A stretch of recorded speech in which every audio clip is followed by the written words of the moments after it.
That's Nick. And that's Joseph. And today we're here to talk about Infinite, the latest film directed by Antoine Fuqua, which will be premiering on Paramount Plus June 10th, 2021. So I know Antoine Fuqua from, I always want to say Antune. Okay. But anyway, from Training Day. Mm-hmm. Brooklyn's Finest, which I am a fan of. Brooklyn's Finest. Southpaw with Jake Gyllenhaal. Oh, which I have seen. Mm-hmm. And Olympus Has Fallen. Olympus Has Fallen. Okay. Did you see The Equalizer or The Equalizer 2 with Denzel? Yes, where he works like Home Depot. Mm-hmm. Yes. Yes, Fuqua also did those. It's notable, I never saw this film, but he directed Mark Wahlberg previously in the film Shooter. Okay. So Fuqua's a talented director. Yeah. Sometimes, because this movie was all over the place. This was not an enjoyable film. I enjoyed watching it because I thought it was so ridiculous. It kept my attention, but yeah, this is going to be a fun one to talk about, I guess. It's based on a novel called The Reincarnationist Papers. Okay, the basic story is it's set in the near future, I think. And we live in a world where reincarnation is real, mm-hmm. and there are some people who can recall all of their past lives. And they're called infinites. And so, of course, they have a wealth of knowledge. So within that group of people, there are two sects. There are the believers. Yes. Who think that they should use this as a gift to help mankind. And then there are the nihilists, mm-hmm. who are interested in more nefarious.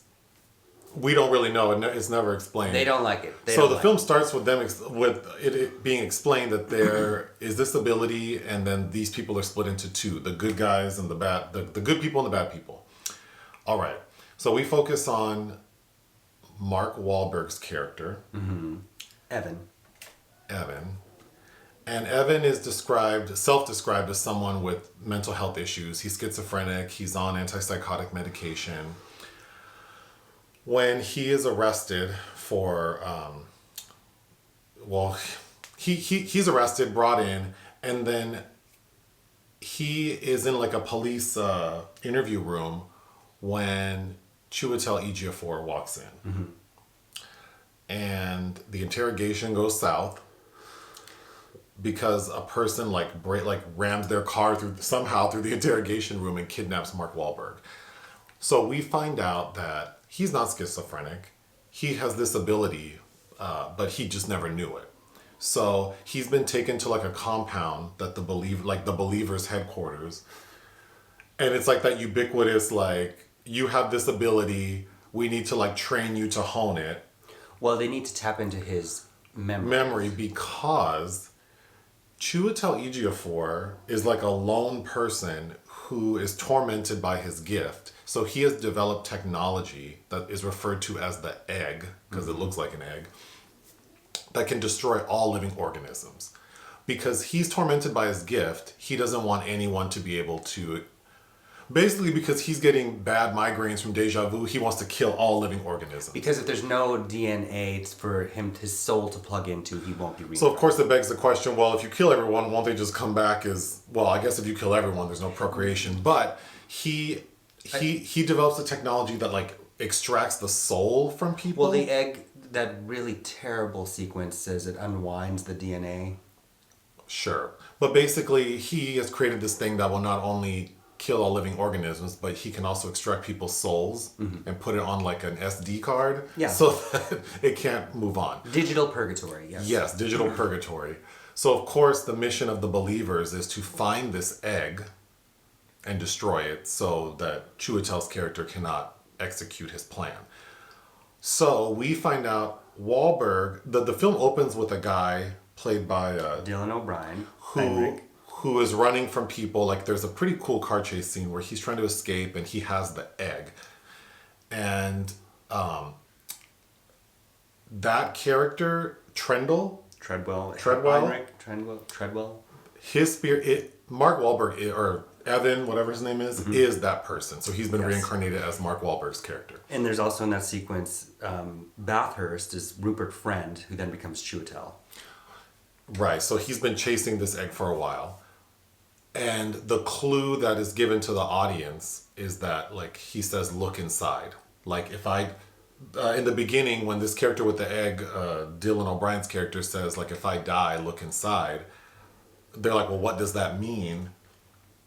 But Mark Wahlberg's character ultimately recalls all of his memories and realizes that,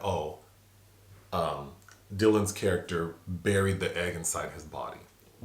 While driving a car. Okay, we'll get into that. Okay.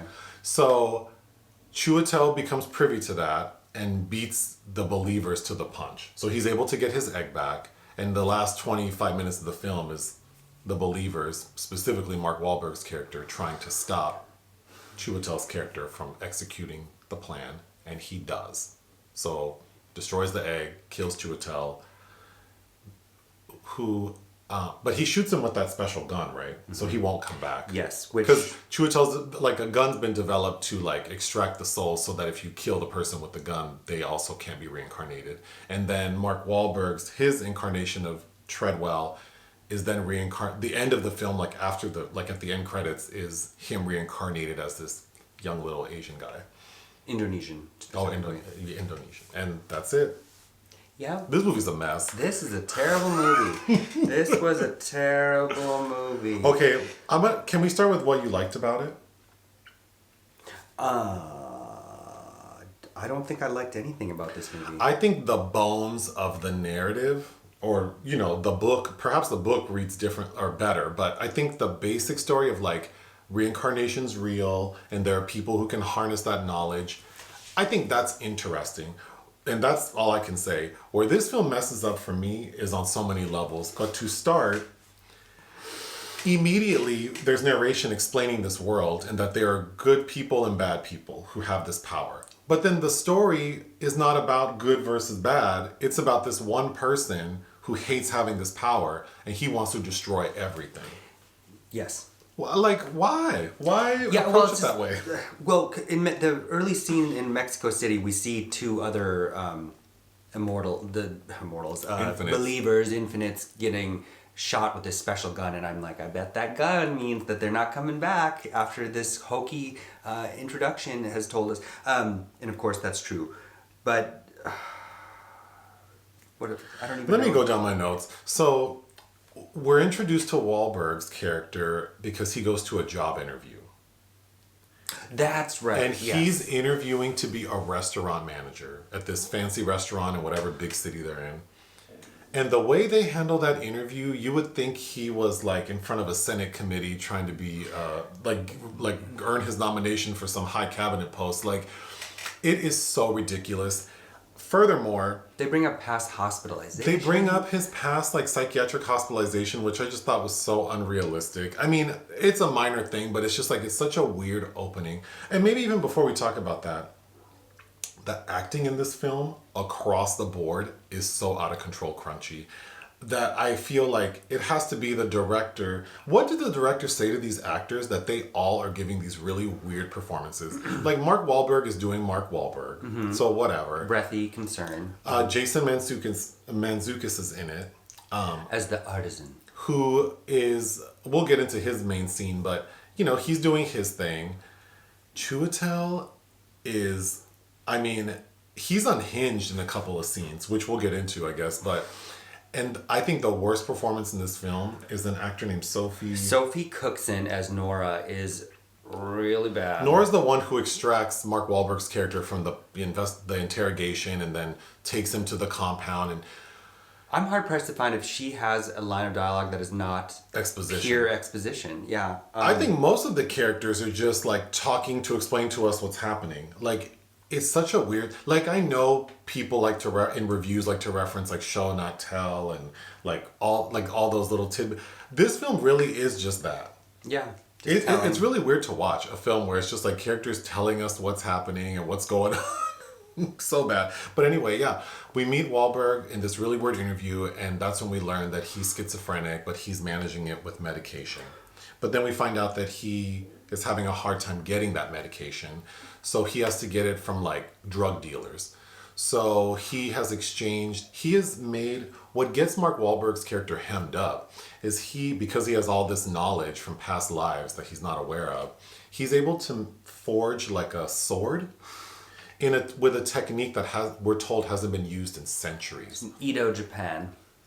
And he gives that knife to the drug dealer for drugs, but then there's a conflict and Mark Wahlberg ends up killing the drug dealer or assaulting him, fleeing the scene, and then he like plunges to like injure himself, and then the police find him in the sword. Mm-hmm. And then somehow the believers and Chiwetel's character find out that this sword is out there, like from the police. I don't know, it's not well explained. It clues them out both that this is Heinrich and that they both need to get him. That whomever made this has this knowledge and is probably the person they're looking for. Okay.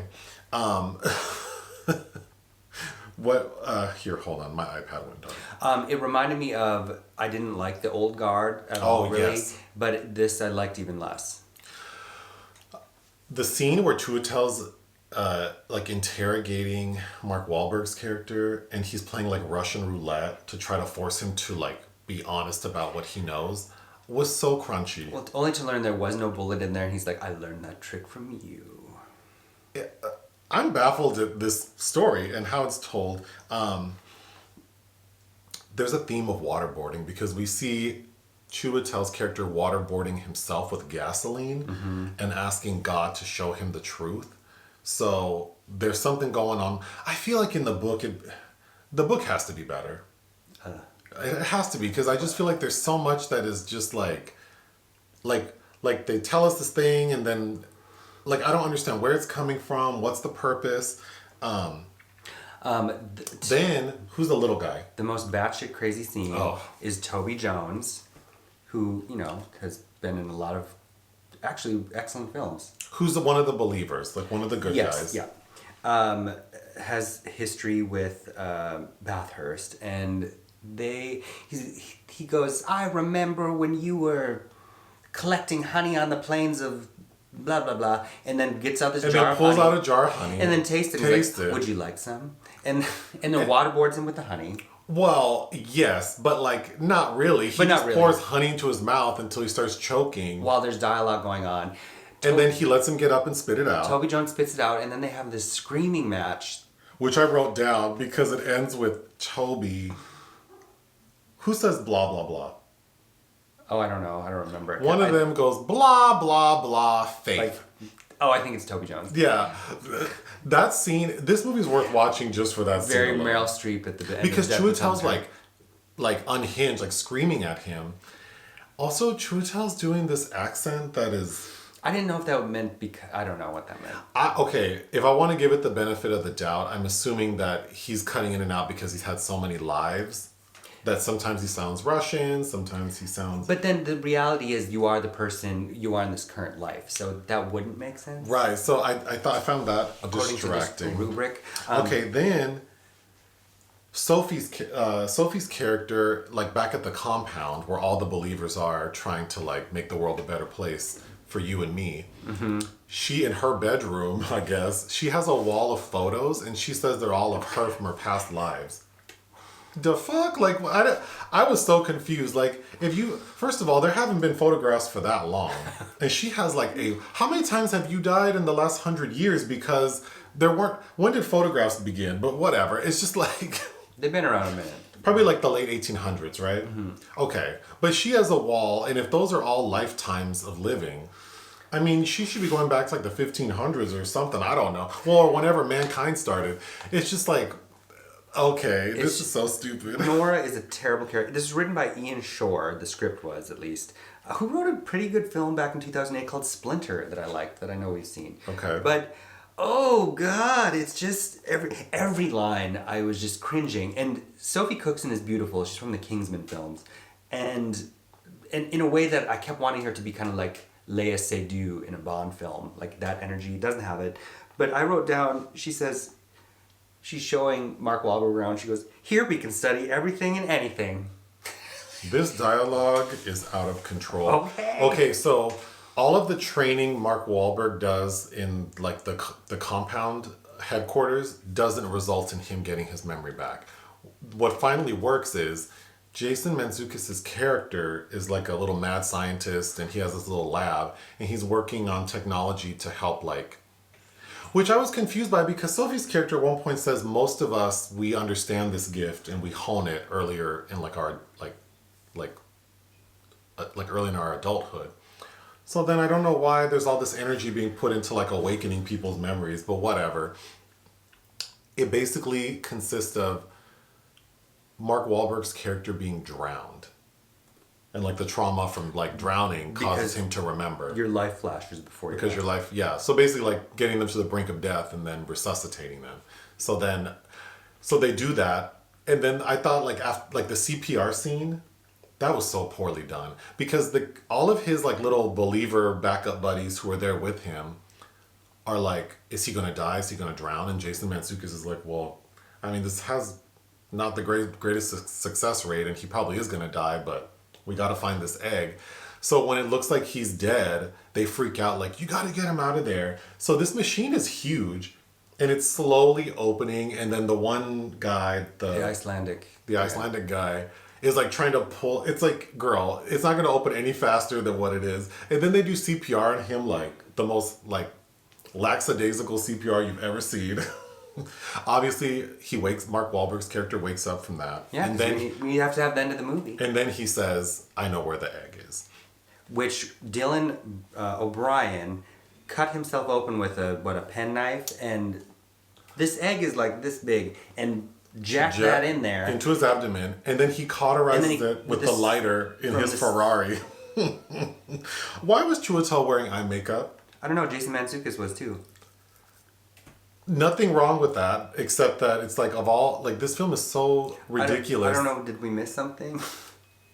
Well, it's the near future. Maybe that's like a thing that's happening. Androgyny is so in right now, yeah. Also, Chiwetel is saving some people's souls in like the little digital files in like his office, and he has them all labeled with their names. I didn't understand the purpose of that. Well, he's stopping the believers from reincarnating. Right, but like if you're like, why save anything? He's going to destroy himself, everything else. Like, I just don't understand. I don't know.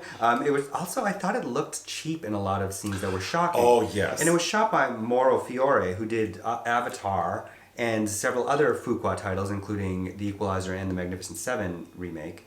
You know how I feel about that is it seems like this film had a budget, like whatever it was, 60 million something.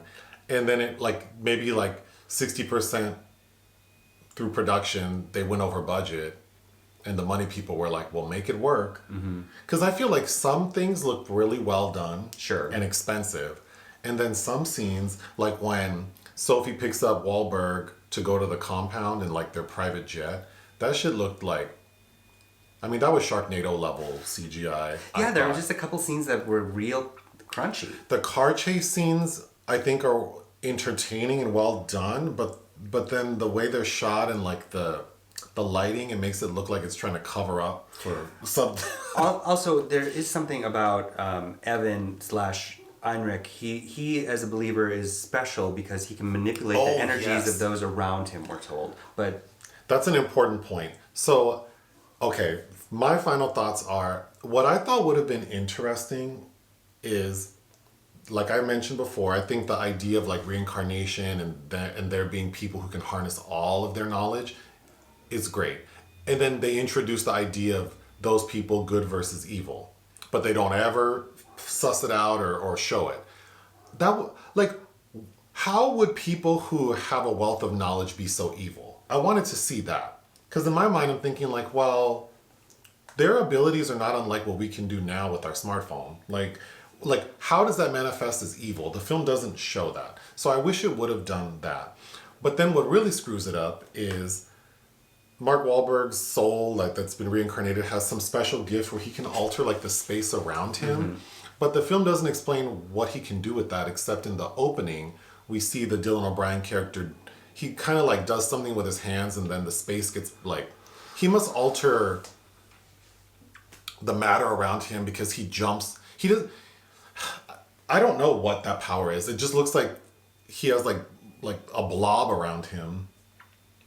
but it doesn't protect him from anything or doesn't do anything. Right. And then at the end of the film, Mark Wahlberg's version of this soul is on an airplane, like on the outside of the plane, on the wing of the plane as it's flying at 30,000 feet, holding on by like a sword he jammed into the wing, which already seems like I don't know how he's doing that. But then he uses his little power to allow him to stand up on the wing. Mm-hmm. So it seems like the outside atmosphere is not affecting his person. So maybe that's what his power is. But it's like, why introduce that? So to me, it seems like if this were based on like a graphic novel series, this movie feels like they took 10 issues of that series and jumbled it into one movie. And then none of it really makes sense. To me, it feels like something that probably went through the test audience phase and people didn't get it. So we had to have that tacked on opening narration because Sophie Cookson has lines that say the exact same things. So it's like, it feels like a dumbed down thing that was further dumbed down. Yeah. And we didn't even talk about Liz Carr. Who's that? Who is Garrick, the kind of head research scientist at the Oh, Believers bless that facility. lady's heart. So the leader of the Believers at the compound, she's in a wheelchair. Has some sort of physical disability. And I think that characterization could have been really cool. And I think the element is weird because Chiwetel has a screaming match with her about how isn't she embarrassed to be trapped in this body. And how she used to look good. Yeah, which I thought was there are interesting elements that it doesn't tease out that I think could have been kind of profound. Yes. But that poor lady's acting was also crunchy. It was, and at first I was like, okay, maybe she's gonna be kind of got that acerbic Linda Hunt's quality about her, because Linda, no, but that's okay. It was there were some refreshing moments that also fall flat, but I don't know. I feel like this review's as jumbled as this movie, but what would you give this film? 1 out of 5. I did not find this enjoyable at all. I'm giving it 2 because I do think like watching it with some people could be funny because it's just so ridiculous, but it's not a good movie. It's not good storytelling, and I don't think it's great filmmaking at all, which is a shame. Mr. Fuqua. Anything else? No. Bye. Bye.